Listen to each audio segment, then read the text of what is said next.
Magandang araw mga katokers, mga katokis, mga katoshis. Welcome lang po sa ating panibagong vlog dito sa Talking Toshi Sports. Alright, medyo magkakaroon lang tayo ng konting update based on news facts at sa mga bali-balita, sa mga legitimate na mga sources natin, ano? At dito sa nakakalungkot nga na na pangyayari dito sa pagkasawi ng dalawang athlete na sa basketball ng Ateneo Blue Eagles, si Rene Paterbonia at si Divine Adili, at lumabas na po ang investigasyon ng mga pulis, at sinabi ito ay aksidente, mga kababayan.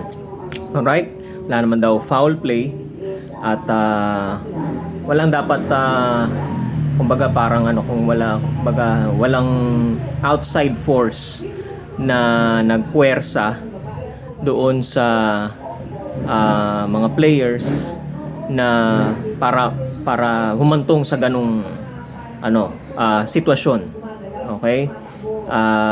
Walang may kinalaman na kumbaga ihahambing lang natin kumbaga sa isang ordinaryong krimen. Halimbawa, pinasok yung bahay mo, dinistro kayo o di ka nilason ka, or ito paghahambing lang to mga kababayan, or mayroong third party na talagang puinersa ka para ka masawi ang isang tao, dito wala, it's purely accidental. Parang halimbawa natapilok ka, or a freak accident, yun ang lumalabas dito sa investigasyon ng mga pulis, But sa akin, mga kababayan, I feel for the mother of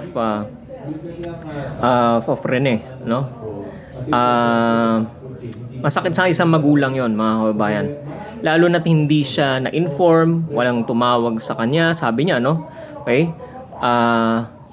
Para bang itong nangyari na ito, okay? Walang naging unang-una, sinabi ko na to sa una kong video. Walang naging orientation, walang naging briefing, kumbaga, kung ano yung mga activities na gagawin ng mga players. Okay?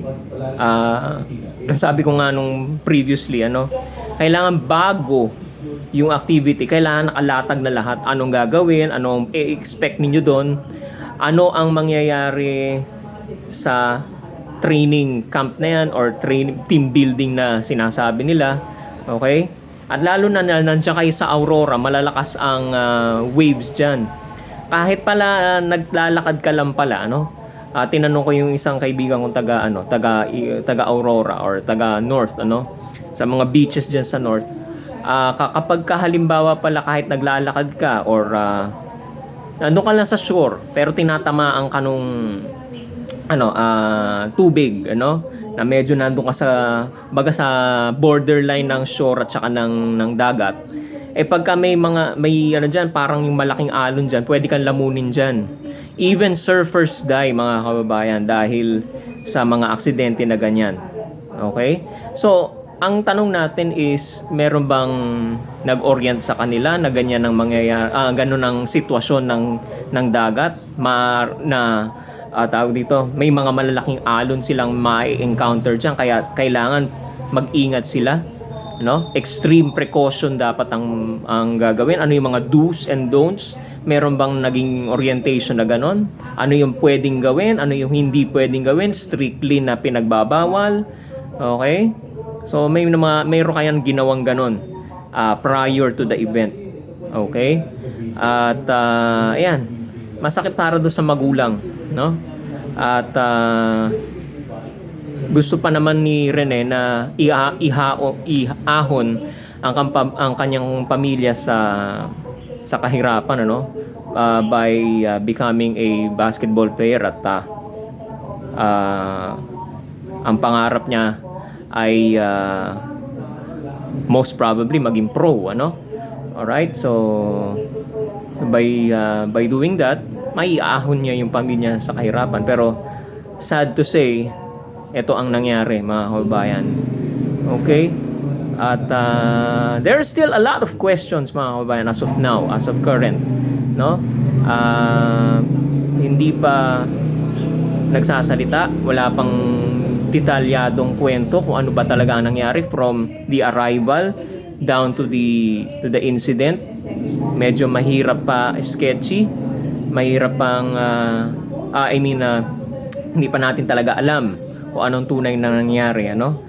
Kaya naman dumadami ang mga speculations sa mga questions, ano? So, doon lang tayo sa hard facts mga kababayan. Wala po muna tayong mga ibibigay na mga speculations, no? Although hindi natin maiiwasan talaga na magtanong ng ganyan, ano? All right?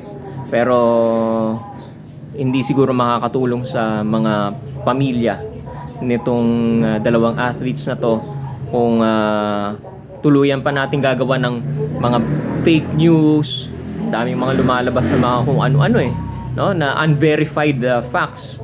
Okay? Hindi ho makakatulong yan mga kababayan. Dito naman sa ating YouTube channel, kung ano yung maririnig natin straight from legitimate sources, sa news, sa mga authorities, yan po yung ating binibigyan ng opinion at saka ng reaction mga kababayan. And we yet still have to wait for the answer. Okay? For me, the dangling and the still hanging question is this training camp or team building, okay,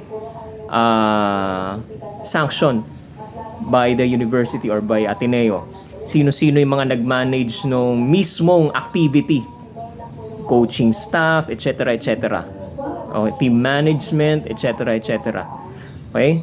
Hindi po tayo tutol sa team building, kahit naman sa corporate ginagawa yan sa mga opisina ninyo. Okay? Para magkaroon ng cohesiveness sa ating sa office, sa grupo, sa organization. Pero kung halimbawa mayroong mangyayaring ganito, medyo kailangan silipin ko ano ang nangyari talaga. Let's get to the bottom of this, ika nga nila, no? Okay? So hanggang dito na lang po muna ang ating masasabi dyan mga kababayan. Let's have an update sa mga susunod na mga videos po natin dito sa Talking Toshi Sports. Pakatutukan ng ating YouTube channel, Talking Toshi Sports. Sa mga hindi pa po nagsusubscribe, subscribe na po kayo sa ating YouTube channel, Talking Toshi Sports mga kababayan. Maraming salamat po at magandang araw po sa inyo lahat.